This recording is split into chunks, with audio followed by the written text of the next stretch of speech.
All around Indonesia. Proudto FM. Proudto FM. Suara kreativitas. Suara kreativitas.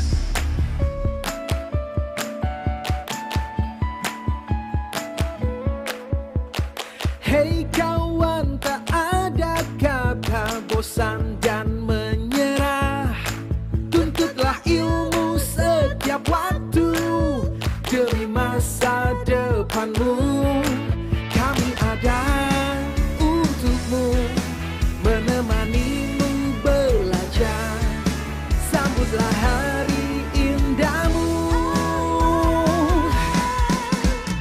Ayolah, ayolah kawanku, mengajar, belajar bersama. Ada guru temanimu setiap waktu di radio. Kami selalu temanimu di radio, belajar bersama.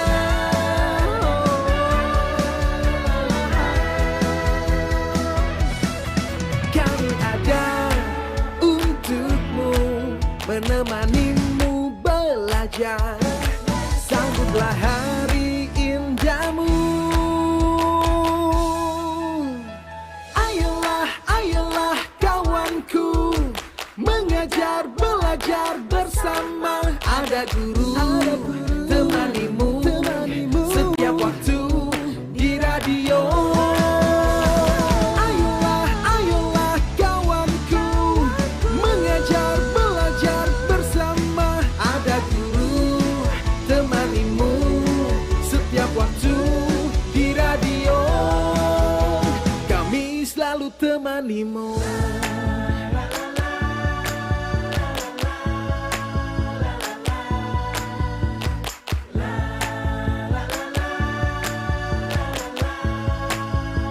Kami selalu temanimu. Hai, sudah saatnya nih kita belajar di RRI. Kelas tambahan. 105,1 Pro 2 RRI Bengkulu, suara kreativitas. Halo, selamat siang Sobat Kreatif. Sudah jam 1, waktunya kita belajar di RRI kelas tambahan. Hari ini kita akan belajar bersama dengan Ibu Evat Dwiarti SPD dari SMP Negeri 3 Kota Bengkulu.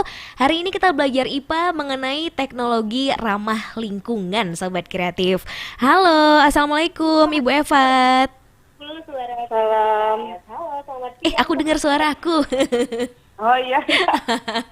Ibu, iya, Ibu apa kabar, Bu? Alhamdulillah sehat. Sehat ya, Bu ya. Kalau sekarang tuh udah balik ngajar ke sekolah lagi atau gimana? Hybrid, online offline? Ini 50-50 deh. 50-50. Jadi kelasnya dibikin AB-AB. AB-AB. Hari ini ngajar sampai jam berapa, Bu? Hari ini kebetulan sampai jam 11. Sampai jam 11. Wah. Iya. Oke, jadi udah di rumah ya? Ya udah di rumah ini, udah santai. Wah, di rumah tapi ngajar buat sahabat kreatif juga, terus yang nonton YouTube channel ya, Bu? Iya. Oke, hari ini kita belajar mengenai teknologi ramah lingkungan. Kenapa, Bu, ngambil materi yang ini, Bu? Ya kebetulan materi ini semester 2 belum diajarkan, sebentar lagi akan diajarkan. Dan kebetulan menurut Ibu sih menarik karena sekarang ini dampaknya teknologi itu kadang-kadang yang tidak ramah lingkungan itu banyak sekali. Jadi perlu sangat diajarkan kepada anak-anak seperti itu, Kak Intan. Oke, kalau gitu silahkan Ibu untuk materinya. Baik, siap. Assalamualaikum warahmatullahi wabarakatuh.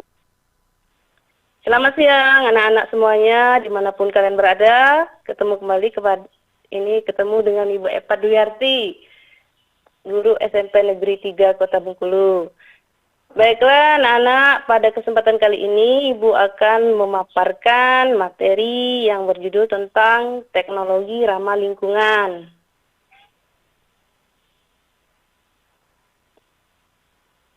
Ya, udah kelihatan? Sudah Bu, aman. Sudah Intan putar dari sini. Oke. Oke. Baik, sekarang Ya, anak-anak mau diperhatikan PPT-nya yang sudah Ibu berikan. Nah, ini ya, jadi teknologi ramah lingkungan ini adalah materi kelas 9, yaitu pada semester 2 untuk saat ini. Jadi untuk yang pertama, kompetensi dasar. Kompetensi dasar di sini yaitu pertama menganalisis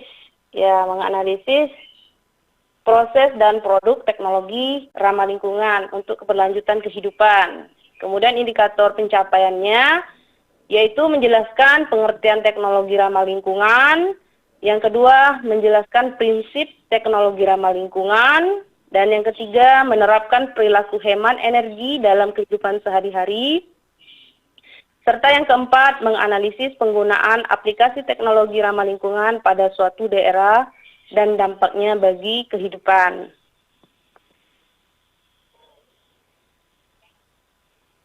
Nah, anak-anak, untuk tujuan pembelajaran kali ini yaitu yang pertama, peserta didik mampu menjelaskan pengertian teknologi ramah lingkungan dengan baik dan benar.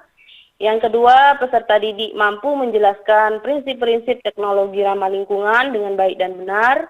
Dan yang ketiga, peserta didik mampu menerapkan perilaku hemat energi dalam kehidupan sehari-hari dengan baik dan benar. Yang keempat, peserta didik mampu menganalisis penggunaan aplikasi teknologi ramah lingkungan pada suatu daerah dan dampaknya bagi kehidupan dengan baik dan benar. Baik anak-anak, kita lanjut. Nah anak-anak, sekarang Ibu ada gambar. Nah coba sekarang tunjukkan yang mana yang termasuk teknologi dan mana yang bukan. Ada gambar ya. Ada gambar di PPT-nya. Yang pertama itu gambar aplikasi komputer, kemudian ada resep dokter, ada lukisan, ada gambar patung, gambar ban mobil, kemudian ada rumah tinggal, ada mie instan ya, ada beras organik, ada buah matoa ya, alat-alat dapur, menyalakan api dengan loop, kemudian ada pesawat terbang, kemudian ada kue tart, ya, kemudian ada batu koral dan ayam ras. Nah, kira-kira anak-anak yang mana yang termasuk teknologi menurut kalian? Kira-kira? Ya, jadi yang termasuk ke dalam teknologi anak-anak yaitu yang mana? Oke. Kita lihat yang pertama, program komputer ya termasuk teknologi ya. Kemudian resep dokter termasuk, sedangkan lukisan itu termasuk ke dalam seni ya, seni. Ya, kalau patung termasuk teknologi, ban mobil termasuk teknologi, rumah tinggal tentunya termasuk teknologi, mie instan, beras organik termasuk teknologi, buah matoa itu termasuk ke dalam sumber pangan ya, sumber pangan. Alat-alat dapur termasuk ke dalam teknologi, loop, menyalakan api dengan loop termasuk teknologi, serta pesawat terbang termasuk teknologi. Kalau kue tart termasuk bukan teknologi ya, tetapi ada prosesnya yang menggunakan teknologi, sedangkan bendanya bukan teknologi. Kemudian batu koral ya termasuk teknologi ya, ya pertama kali ya dari batu. Nenek moyang pertama kali yang menggunakan teknologi ya, zaman purbakala ya anak-anak. Kemudian ayam ras termasuk teknologi karena ya ayam kan dibuat biar banyak daging, jadi termasuk ke dalam teknologi yang berperan di sana. Oke anak-anak paham ya? Ya itu ya. Nanti kita lihat lebih jauh lagi. Apa itu sih teknologi? Nah, ini teknologi ya. Ini dari kata Yunani ya, anak-anak, yaitu tekne dan logos. Ya, yang artinya, tekne itu adalah artinya art dan skill atau ciptaan. Sedangkan logos termasuk pemikiran ya, atau ilmu ya, yang mendalam atau logis. Nah, untuk penaksirannya, yaitu untuk menghasilkan suatu ciptaan dibutuhkan yaitu perpaduan ya antara keterampilan, seni, dan ilmu pengetahuan. Itulah teknologi ya. Nah, anak-anak di sini ada gambar lagi, Bu ya. Ya, ada gambar. Nah, kira-kira teknologi yang ramah lingkungan yang mana dan yang tidak ramah lingkungan yang mana di gambar Ibu? Ya, ada gambar apa saja di sana, ada pembangkit listrik tenaga angin ya, PLTNA, dan ada juga pembangkit listrik tenaga sel surya, ada juga PLTN, pembangkit listrik tenaga nuklir, kemudian ada mobil listrik, ada sabun dengan eco-label, kemudian ada beras organik, ada semen dengan green label, dan ada water filter, kemudian ada kulkas yang berlabel non-FCFC, 11 biodiesel kelapa sawit, kemudian yang ke-12 transportasi udara, yang ke-13 itu penangkapan ikan dengan centrang, dan yang ke-14 itu styrofoam ya, kemudian yang ke-15 itu plastik pet. Nah, anak-anak, kira-kira yang mana yang termasuk teknologi ramah lingkungan dan yang tidak? Ya, kita lihat ya dari gambar ya. Jadi yang termasuk teknologi ramah lingkungan yaitu PLTNA ya, PLTN pembangkit listrik tenaga dengan sel surya ya, kemudian PLTN pembangkit listrik tenaga nuklir, mobil listrik, kemudian sabun dengan eco-label, beras organik, semen dengan green label, water filter, kemudian kulkas dengan berlabel non-CFC, fluorokarbon ya. Kemudian anak-anak yang ke-11 itu biodiesel, kelapa sawit. Nah, kemudian yang ketiga, apa itu? Transportasi udara, dan ya kalau yang sisanya itu tidak ini ya, tidak ramah lingkungan ya. Nah, itu yang tidak ramah lingkungan, styrofoam ya. Kenapa disebut dengan ada yang ramah lingkungan dan ada yang tidak? Nah, kira-kira bagaimana anak-anak? Kenapa disebut ramah dan kenapa tidak? Nah, ini ya yang ramah lingkungan. Kenapa disebut dengan ramah lingkungan? Karena teknologi pembuatannya dan penerapannya itu menggunakan bahan baku yang ramah lingkungan ya. Kemudian proses yang efektif dan efisien dan mengeluarkan limbah yang minimal. Jadi limbahnya itu sekecil mungkin sehingga dapat mengurangi dan mencegah terjadinya pencemaran atau kerusakan lingkungan hidup, yaitu ya anak-anak berdasarkan Peraturan Menteri Lingkungan Hidup dan Kehutanan nomor 5 ya, ini ya MNLHK Setjenkum 2019 tentang tata cara penerapan label ramah lingkungan ya pada pasal 6. Seperti itu ya anak-anak. Jadi kalau ingin memproduksi suatu barang nanti harus ini ya ramah enggak dengan lingkungan. Kalau tidak ramah berarti jangan dulu diproduksi ya kalau bisa, karena kita lihat ke ini ya keramahannya terhadap lingkungan ya. Kenapa juga disebut ramah lingkungan, kita akan bahas lebih jauh lagi ya nanti. Itu menggunakan sumber daya alam yang dapat diperbarui ya. Itu ya. Kita lanjut ya. Oke anak-anak.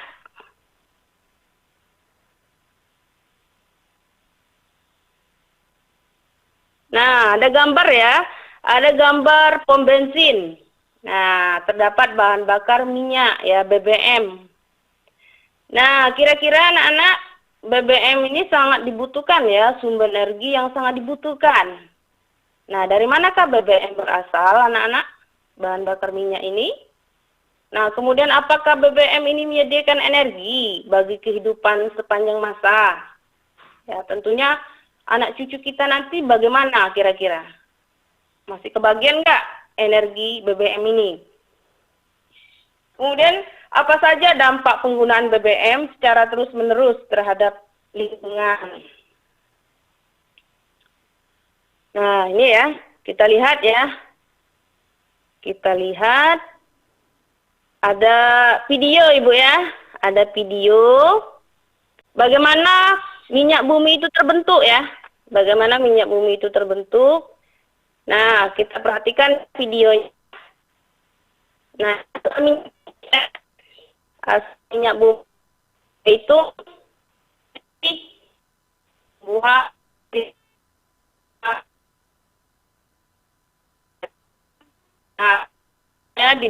dalam dan litosfer dalam ya lama dapatlah endapan ya, akan menjadi endapan. Kemudian endapan itu lama-lama akan menjadi bahan mentah ya, bahan mentah. Kemudian karena ada faktor tenaga endogen ya, tenaga tekanan panas di dalam perut bumi yang membuat endapan tadi menjadi suatu mineral, minyak ya, minyak bumi. Nah, seperti ini ya anak-anak, kelihatan ya gambarnya. Nah, setelah itu ya minyak bumi tadi akan dibor oleh suatu perusahaan atau pabrik, sehingga hasil dari destilasi ya, penyulingan, ada beberapa proses dalam pembuatan minyak bumi. Nah, barulah nanti akan terjadilah minyak bumi. Kemudian diangkut ya di kilang minyak. Minyak mentah tadi akhirnya akan diproses lagi ya, diproses lagi oleh perusahaan sehingga menghasilkan beberapa bahan bakar ya. Bahan bakarnya misalnya minyak tanah ya, kemudian bensin. Nah, itu anak-anak perlu waktu ya, perlu waktu. Sedangkan bisa kita lihat ya di kehidupan kita sehari-hari, pastinya ketika kita ngisi bensin, sekarang untuk yang namanya premium itu sudah dikatakan hampir habis ya, hampir habis. Yang kebanyakan ini kan Pertalite atau Pertamax ya. Nah itu ya, jadi kita juga harus berusaha untuk hemat energi ya. Ya, seperti itu ya anak-anak. Bisa ya diputar ya. Kak Intan, videonya boleh diputar. Oke Ibu. Ya. Siap. Tapi mungkin bisa sambil dilanjutkan lagi ke sejarah penemuan bahan bakar dan mesin uap kali ya Bu? Iya, iya. Ya, kita lanjut ya anak-anak. Ya, sekalian ada ini ya. Ada sejarah penemuan ya, sejarah penemuan bahan bakar dan mesin uap ya. Nah, sebelumnya ya anak-anak, ya bahan bakar itu sudah ribuan ya, 5.000 tahun yang lalu sebelum Masehi itu sudah ada rembesan ya minyak di permukaan tanah ya.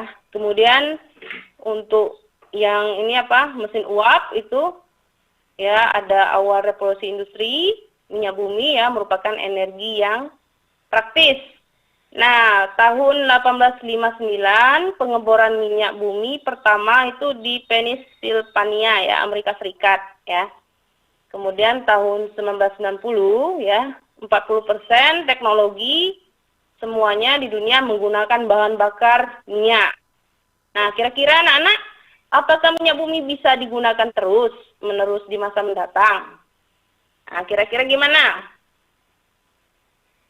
Ya, kira-kira ya namanya sumber daya yang tidak dapat diperbarui lama-lama akan habis ya, lama-lama akan habis. Makanya ada alternatif ya, energi alternatif yang perlu semuanya ya, dari semua kalangan pemerintah ataupun ilmuwan ya, untuk memikirkan energi alternatif itu ya, untuk menunjang atau mempermudah kehidupan kita sehari-hari ya. Seperti itu ya anak-anak. Nah, ya.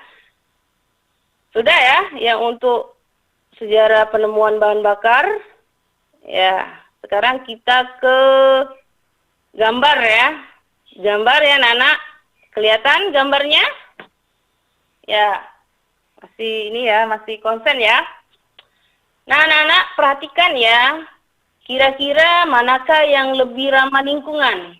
Ada 2 gambar di sana. Ada bis dengan asap ya, asap kendaraan yang cukup banyak ya, yang membuat orang menutup hidung dan mulut ya ketika di jalan raya. Nah, kemudian ada gambar mobil tenaga surya ya, itu mobil tenaga surya. Ya, kenapa disebut mobil tenaga surya? Karena berbahan bakar energinya itu dari surya ya, dari sel surya. Nah, kenapa anak-anak? Manakah yang lebih ramah lingkungan? Nah, sekarang ayo kita pecahkan ya sama-sama. Nah, sumber energi apa yang digunakan kedua alat transportasi tersebut? Coba jelaskan menurut sumber, keterbaruan, energi, keramahan terhadap lingkungan. Ya. Bisa ditangkap anak-anak? Ya. Yang pertama ya, bahan bakar. Untuk bis ya, itu sumbernya apa anak-anak? Sumber tenaga energinya. Yaitu bensin ya. Sedangkan matahari, mobil surya itu adalah matahari ya. Yang kedua, keterbaruan energi. Keterbaruan energi. Kalau bis, tentunya bensin itu tidak dapat diperbarui ya. Kemudian mobil tenaga surya itu sumber energinya matahari dapat diperbarui. Kemudian keramahan terhadap lingkungan. Untuk bis ya, tentunya tidak ramah lingkungan karena banyak sekali ya emisi karbonnya ya. Kemudian untuk mobil surya ramah lingkungan karena emisi karbonnya tidak menghasilkan ya, tidak ada hasil dari emisi karbon. Paham ya anak-anak? Itu perbandingan antara sumber energi kedua alat transportasi ya. Kita lanjut ya. Oke. Nah, itu ya. Yang kedua, ya. Bagaimana emisinya atau produk sisa yang dihasilkan dari kedua bis dan mobil surya itu? Kira-kira bagaimana anak-anak? Oke, yang pertama untuk bis, tentunya emisinya yang dihasilkan ya dari asap kendaraan itu ya, ada karbon monoksida ya, CO, kemudian berbagai senyawa hidrokarbon, kemudian oksida nitrogen dan sulfur, SOx dan partikulat debu ya, yang termasuk ke dalam timbal PB ya. Itu bisa juga nanti ya ada pengaruh dampaknya untuk kesehatan. Kemudian untuk yang mobil surya ya anak-anak, tentunya dia ramah lingkungan dan tidak menghasilkan emisi karbon. Jadi tanpa asap ya anak-anak untuk mobil tenaga surya.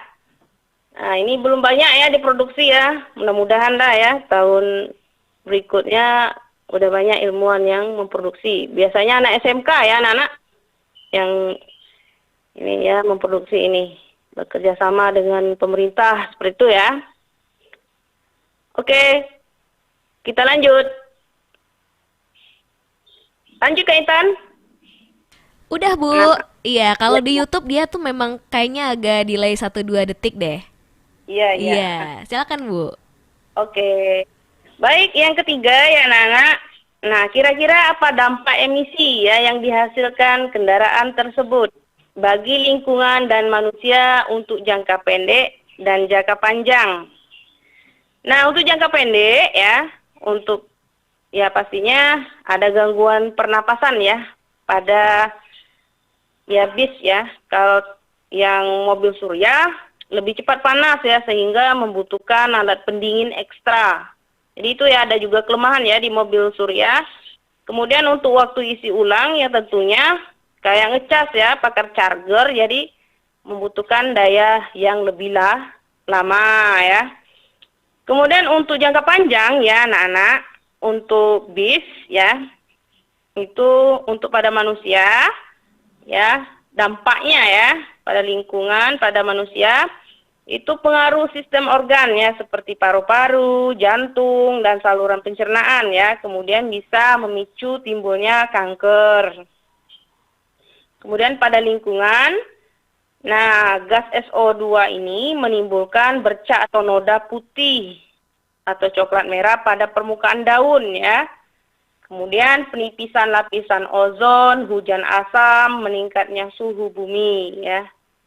Nah itu ya, untuk mobil surya menghemat pengeluaran uang untuk energi. Jadi itu ya, untuk dampak emisi yang dihasilkan kendaraan ya, bis dan mobil tenaga surya.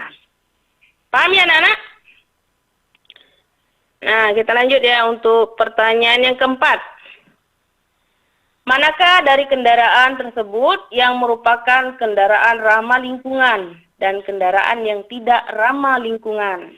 Nah, tentunya yang ramah lingkungan adalah mobil bertenaga surya, ya, karena tidak menghasilkan emisi yang berbahaya dan menggunakan bahan bakar yang dapat diperbarui. Paham ya anak-anak? Ya, Ibu harap kalian memahami ya, memahami teknologi ramah lingkungan ini ya. Nah, baik ya. Kalau mau bertanya juga nanti bisa ya, ya ada waktunya ya. Oleh Kak Intan ya, Kak Intan tentunya. Boleh, Bu. Iya, iya. Baik, kita lanjut ya anak-anak. Ada beberapa prinsip ya. Prinsip teknologi ramah lingkungan. Yang pertama apa ya anak-anak? Yang pertama mengganti penggunaan bahan-bahan atau sumber daya yang tidak dapat diperbarui. Contohnya minyak bumi menjadi penggunaan bahan-bahan atau sumber daya yang dapat diperbarui. Seperti sinar matahari, air, angin ya. Kemudian ini apalagi? Contoh yang lain, apalagi banyak ya. Banyak, pokoknya kalau untuk di Indonesia banyak sekali ya sumber-sumber itu ya, sumber daya alam itu. Kita kaya akan laut ya, energi gelombang air laut juga bisa dimanfaatkan sebagai pengganti PLTA ya, pembangkit listrik tenaga. Sekarang ini kan tenaga fosil yang banyak digunakan. Nah, nanti bisa menggunakan itu ya. Misalnya di negara yang maju ya sudah menggunakan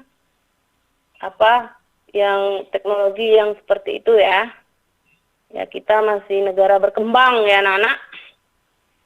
Kemudian prinsip-prinsipnya yang kedua, mengganti ya penggunaan bahan-bahan yang tidak dapat didaur ulang dengan bahan-bahan yang dapat didaur ulang. Kemudian yang ketiga, tidak menghasilkan emisi atau limbah berbahaya ya. Contoh yang berbahaya itu kan karbon monoksida ya, CO2. Nah, itu berbahaya ya untuk kesehatan kita. Nah, coba perhatikan ya anak-anak, kalau kalian berada di Suprapto, tengah hari, kendaraan lalu lalang, kira-kira gimana? Ya, rasanya mau pingsan ya. Banyak sekali kendaraan yang lalu lalang yang ya menyumbang karbon dioksida ya, karbon monoksida. Sehingga kita akan gerah di tengah-tengah itu kota Suprapto ya, di Jalan Suprapto. Kemudian yang keempat, memperhatikan ya antara lingkungan, sosial, kesehatan, dan ekonomi masyarakat. Contoh, tidak ada sisa gas buang asap ya, lingkungan bersih, kesehatan terjaga ya. Yang keenam, memperhatikan kondisi lingkungan saat proses penggunaan. Kemudian contoh penggunaan BBM yaitu menghasilkan emisi yang akan menjadikan lapisan ozon makin menipis. Ya, itu anak-anak beberapa prinsip teknologi ramah lingkungan. Nah, bisa diperhatikan ya anak-anak pada slide PPT yang Ibu berikan ya. Ada skala dampak lingkungan ya. Skala dampak lingkungan pada ini ya, karena kita ya menggunakan teknologi yang tidak ramah lingkungan ya. Yang pertama ada perubahan iklim ya atau pemanasan global. Kemudian ada penipisan lapisan ozon, dan ada hujan asam ya. Hujan asam bisa dilihat ya di slide PPT-nya.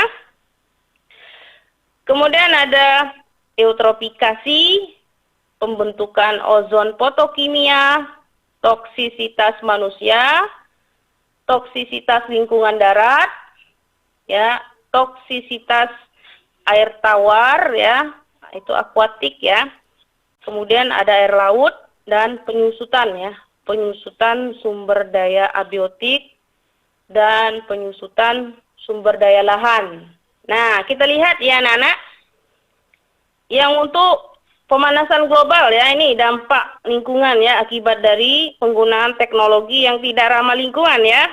Ya tentunya ya pemanasan global sudah menjadi ya jadi teman ya kita untuk saat ini, karena peningkatan suhu bumi ya, semuanya sudah kita rasakan ya. Nah, suhu bumi ya yang semakin meningkat ya, itu dari 0,1 sampai 0,5 derajat Celcius ya. Ini pemanasan global. Sudah bisa kita lihat ya. Ini di darat, laut, gunung es ya, dampaknya ya. Udara, hutan, itu yang menyebabkan perubahan iklim ya. Apa aja zatnya anak-anak kira-kira yang membuat pemanasan global atau perubahan iklim ini? Nah, ini disebut sebagai zatnya itu adanya emisi GRK ya, gas rumah kaca. Nah, apa saja contohnya gas ini penyebabnya? Zat apa? Ya, itu ya yang polutan ya, CO2 ya, karbon dioksida itu penyumbang ya. Nah, kemudian metana ya, CH4, N2O, dan gas-gas fluorin ya, yang seperti di AC ya, kemudian di kulkas itu kan ada menyumbang GRK, gas rumah kaca ya, itu ya, jadi itulah yang menyebabkan permukaan laut naik ya, es kutub mencair, cuaca ekstrim. Nah, kalau permukaan laut naik kira-kira gimana anak-anak? Udah banjir ya. Nah, kalian lihat saja ya di Jakarta itu, udah di Bengkulu juga ya, udah banyak sekali banjir ya. Kemudian cuaca ekstrim, sudah sering kekeringan ya, itu kerusakan ekosistem ya. Nah, seperti itu anak-anak. Kemudian untuk penipisan lapisan ozon bisa diperhatikan ya. Ya, penipisan lapisan ozon ada lapisan dini ya di troposfer ya dan di stratosfer. Kalau yang di troposfer itu ozon fotokimia ya.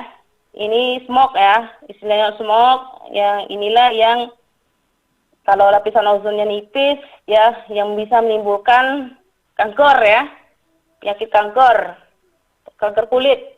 Kemudian kalau lapisan ozon yang di stratosfer, yang di ketinggian di stratosfer itu ketinggiannya untuk ini ya, untuk pesawat terbang. Nah, jadi di situ ya fungsinya lapisan ozon itu menyerap sinar UV ya, radiasi sinar UV. Nah, seperti itu ya anak-anak. Kemudian terjadi hujan asam ya. Kemudian eutrofikasi, itu ledakan ya.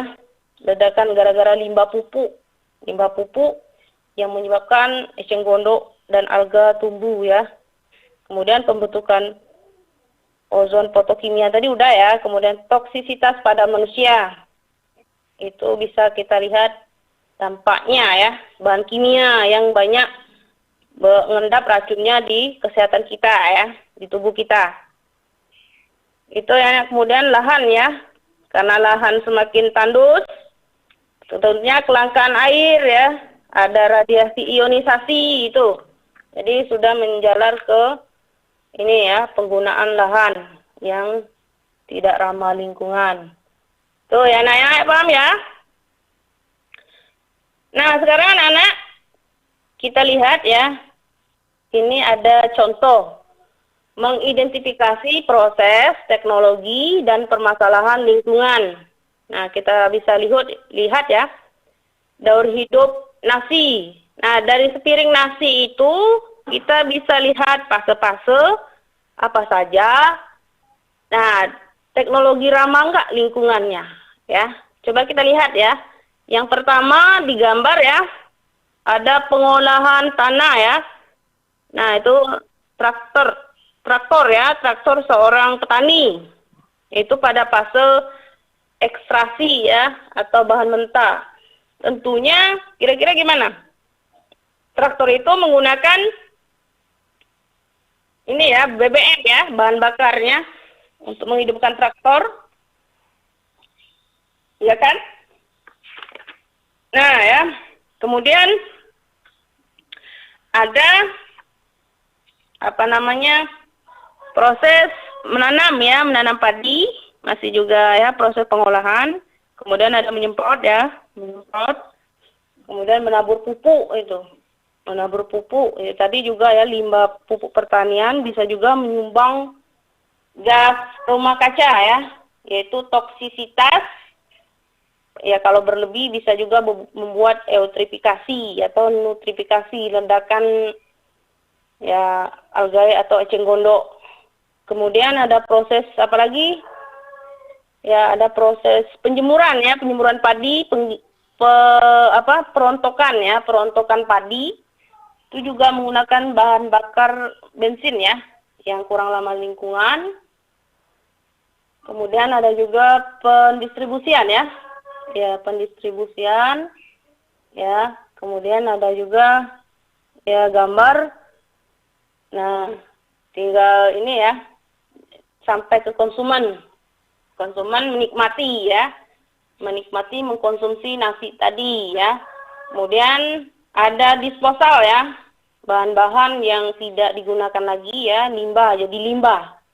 Itu contohnya karung ya, karung dari produk beras tadi yang kita beli di market ya, seperti itu. Nah, jadi, kira-kira fase apa saja? Ya, yang pertama ada ini ya, pengolahan, budidaya, panen, kemudian penggilingan, pengepakan, sampai disposal. Nah, teknologi atau alat yang digunakan itu yaitu traktor ya anak-anak, mesin penggiling, mesin pemanen, bahan baku, bensin dan solar, produk padinya ya, cara kerja, itu mesin pemanen dan mesin penggiling. Tentunya tidak ramah lingkungan ya, karena selain bising ya juga menggunakan BBM sehingga menghasilkan emisi ya, emisi karbon. Nah, limbah itulah yang mencemari lingkungan. Nah, solusinya biar dia ramah lingkungan ya, sepiring nasi tadi ya, ceritanya itu ya keintannya. Nah, petani dapat meminimalkan penggunaan traktor, membajak sawah, itu ya menggunakan kerbau atau sapi, atau menggunakan traktor tenaga uap ya, sehingga tidak menghasilkan emisi karbon. Kemudian pupuknya pupuk organik saja ya, dari kotoran hewan ataupun kompos. Jadi jangan memakai pupuk dari bahan kimia ya, nanti terjadi ledakan ya, ledakan eutrofikasi ya, ledakan algae atau ini ya, atau eceng gondok, kan akan ngalir ya, ngalir ke sungai, itu ngalir ke muara, seperti itu ya. Paham ya anak-anak? Nah ini ya, kita lihat contoh selanjutnya, ya ini daur hidup minyak solar ya anak-anak. Nah minyak solar ini dibor di lepas pantai, kemudian dibawa oleh kapal tanker, kemudian minyak mentah tadi ya hasil pengangkatan diolah ya di kilang minyak, kemudian baru diangkut, kemudian baru jadi solar ya, baru bisa jadi energi listrik. Nah itu ya ceritanya ya. Nah ini ada beberapa hasil hasil dari siswa-siswa ya, yang menempel hasil daripada gambar-gambar daur hidup solar. Nah anak-anak tentunya, untuk mengatasi minyak solar tadi, Maka teknologinya yaitu kita menggunakan daur hidup biodiesel ya, yaitu kelapa sawit. Nah, bagaimana kelapa sawit? Nah, kelapa sawit tentunya dibibit dulu ya, membuka lahan, dibibit, baru di ini ya, jadi minyak diangkut di suatu pabriknya ya, baru nanti akan jadi minyak ini nabati ya, jadi minyak nabati. Dan untuk jadi sebagai kendaraan nanti akan jadi ini dulu ya, dibuat di pabriknya dulu, baru nanti bisa menjadi tenaga biodiesel ya. Makanya mungkin ya Kak Intan ya. Ya Bu. Minyak langka sekarang ya. Ya, minyak goreng langka. Nah, mungkin orang buat ini ya, orang buat tenaga biodiesel. Jadi untuk menggantikan ya tenaga solar. Nah, seperti itu. Kemungkinan ya. Ya tahu juga kita. Nah, itu ya anak-anak ya. Nah, bahan bakarnya yaitu ya umumnya ada ekstraksi ya, pengolahan, transportasi, dan penggunaan. Dan tentunya juga ini ya, Kak Intan, kita berpikir juga ya, ada juga yang di internet ya, ini yang memproduksi ulat Jerman. Jadi ulat Jerman juga bisa menjadi salah satu ya alternatif untuk pengganti minyak goreng. Karena lahan untuk membuat kelapa sawit ya, itu bisa mencegah lahan kita biar tidak tidak tandus semua. Jadi juga bisa ya mengurangi pembakaran lahan ya. Jadi banyak sekali inovasi-inovasi untuk membuat teknologi alternatif, yaitu dengan contohnya ini ya, ulat Jerman. Nah, ulat Jerman bisa jadi mentega, jadi minyak goreng ya. Seperti itu. Oke anak-anak, kita lanjut ya. Aplikasi ya. Aplikasi teknologi ramah lingkungan. Ya, tentunya di bidang energi, yaitu biofuel ya. Biofuel, biogas, sel surya, tenaga air, geotermal, tenaga angin, dan lain-lain. Nah, kalau sel surya sudah banyak kita ketemu di jalan ya, di arah Kepahyang itu udah dibikin, nggak salah Ibu, itu ya. Ya, kemudian kalau di negara yang maju, pastinya mereka untuk di bidang transportasi menggunakan mobil listrik ya. Nah, kita mungkin di kota-kota besar ya sudah pakai mobil listrik. Kalau di daerah mungkin untuk ya rutenya belum dibuat ya, belum terpikirkan mungkin oleh ini karena modal yang cukup besar ya. Biasanya negara-negara maju kayak negara Jepang itu sering ya, Korea menggunakan mobil listrik atau bisa juga mobil magnet ya, karena dia ramah lingkungan. Kemudian bisa juga ya ini ya panel surya, kemudian apalagi ya contohnya yang lain. Nah, itu untuk PLTN tenaga angin itu biasanya yang cocok ya, itu di daerah ini ya, di daerah Yogyakarta ya, itu Pantai Selatan. Jadi banyak sekali cocok untuk PLTN ya, PLTA, pembangkit listrik tenaga angin. Nah, tapi ya karena keterbatasan ya, SDM-nya sebenarnya banyak, mungkin ya dana kali ya, dana yang pemerintah yang belum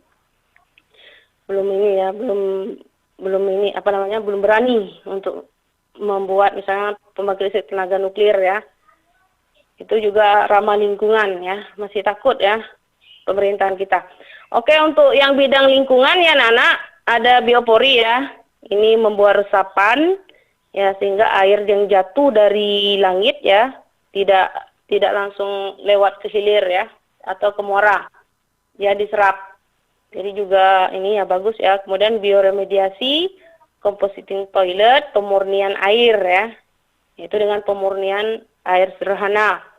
Kemudian bidang industri yaitu biovalving. Itu ya. Nah, kemudian anak-anak tentunya kita harus ya berperilaku hemat energi ya. Berperilaku hemat energi yaitu dengan cara Bagaimana? Yang pertama, misalnya membudayakan penggunaan sepeda dalam berjalan kaki ya. Nah, selain hemat BBM, juga sehat ya, mengurangi polusi udara. Juga kalau cuma mau ke warung, nggak usah pakai kendaraan ya, kita jalan kaki. Sekarang ini ke warung saja kita sudah mau bermotor ya. Ya, kemudian yang perilaku yang kedua, mematikan lampu saat tidur ya, kemudian saat siang hari ya. Kemudian merenovasi rumah itu sebaiknya membuat rumah dengan banyak jendela sehingga cahaya matahari masuk ke dalam rumah. Ya, itu juga lebih sehat ya. Jadi lampunya tidak harus dinyalakan semua ya pada siang hari. Kemudian jika menggunakan pompa air ya anak-anak, nah ya, penuhilah bak mandi ya dan penampungan air dalam sekali waktu, jangan dihidupkan terus ya. Kemudian membuat jadwal mencuci ya, menyetrika pakaian secara teratur. Nah, misalnya 2 kali seminggu untuk seluruh pakaian yang kotor. Yang keempat, memilih peralatan rumah tangga yang hemat energi ya, misalnya mengganti lampu pijar menghasilkan warna kuning ya dengan lampu non yang menghasilkan lampu LED ya. Jadi itu lebih hemat ya. Kemudian jangan buang kertas bekas ya, begitu saja. Tanamkan dalam diri kalian ya anak-anak bahwa setiap menggunakan sebuah kertas berarti kita telah menebang sebuah pohon. Nah, ingat ya itu ya. Makanya ada gerakan apa itu? 1 juta pohon ya. Jadi kita nanam pohon itu butuh waktu untuk biar dia besar, tumbuh. Jadi kita harus berperilaku hemat ya biar anak cucu kita nanti merasakan juga ya dengan perilaku hemat ini ya. Nah, anak-anak baik kita sampai kesimpulan ya. Yang pertama, bentuk penerapan teknologi itu ya memperhatikan prinsip-prinsip pelestarian lingkungan. Yang kedua, prinsipnya apa? Sumber daya alam yang dapat diperbarui, tidak menghasilkan limbah yang membahayakan lingkungan, dan dapat menggunakan bahan yang dapat didaur ulang ya. Kemudian aplikasinya yaitu pada bidang energi, transportasi, lingkungan, industri ya. Kemudian skala dampak lingkungannya apa saja? Itu pemanasan global ya. Kemudian penggunaan energi, penggunaan air dan lain-lain. Perilaku hemat energinya yaitu memakai kendaraan seperlunya, menggunakan air cukupnya, memakai peralatan rumah tangga hemat listrik ya. Paham ya anak-anak?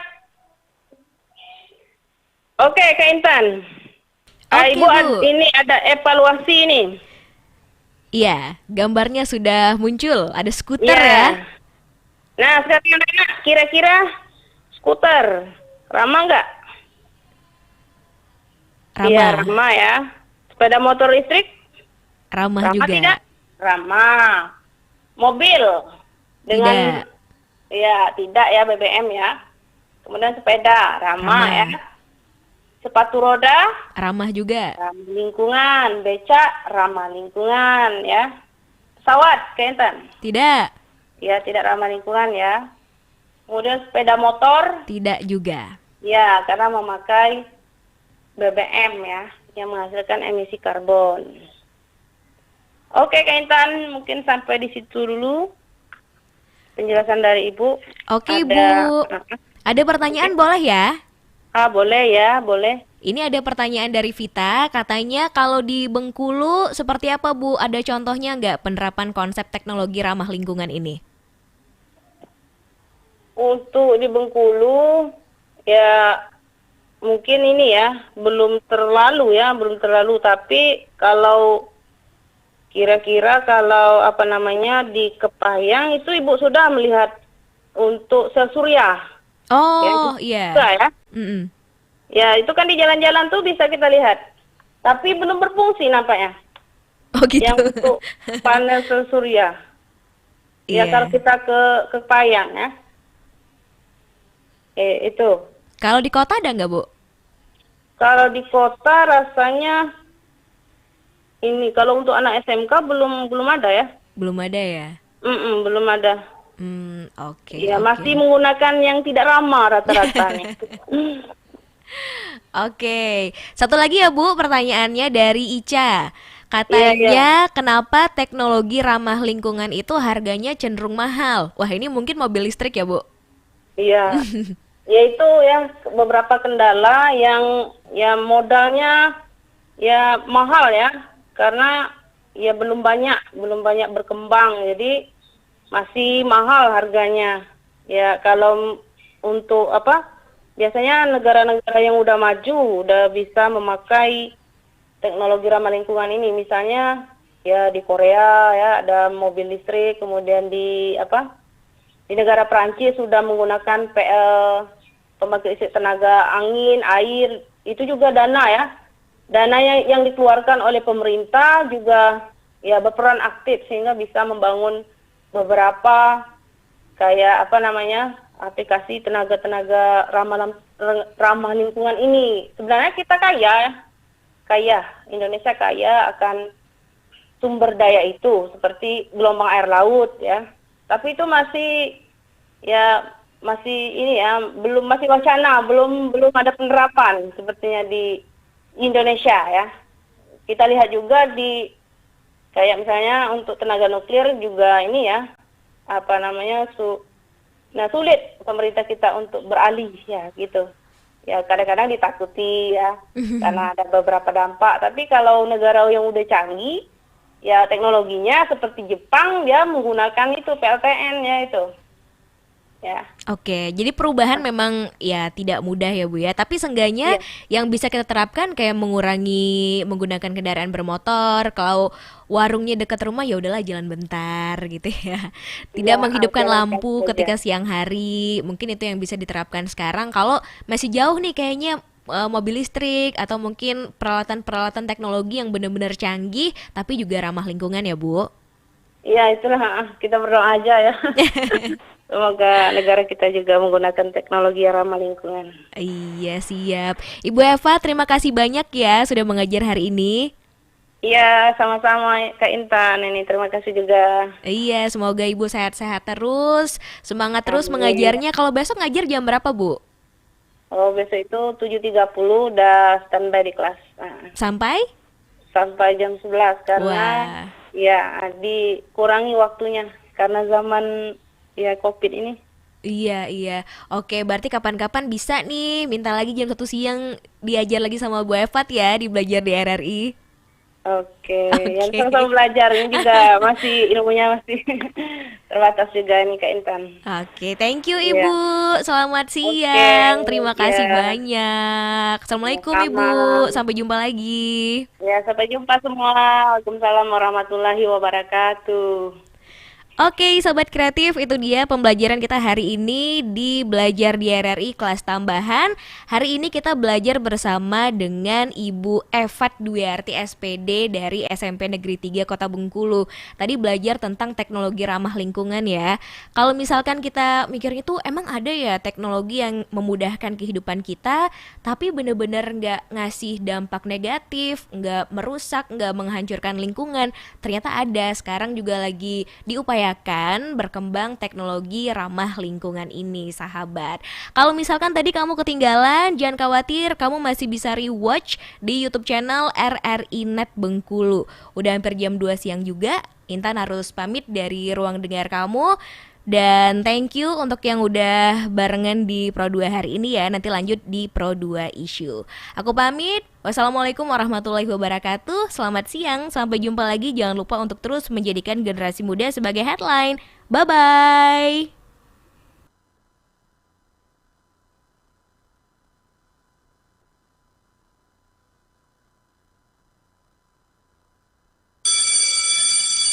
Yah, waktunya habis deh.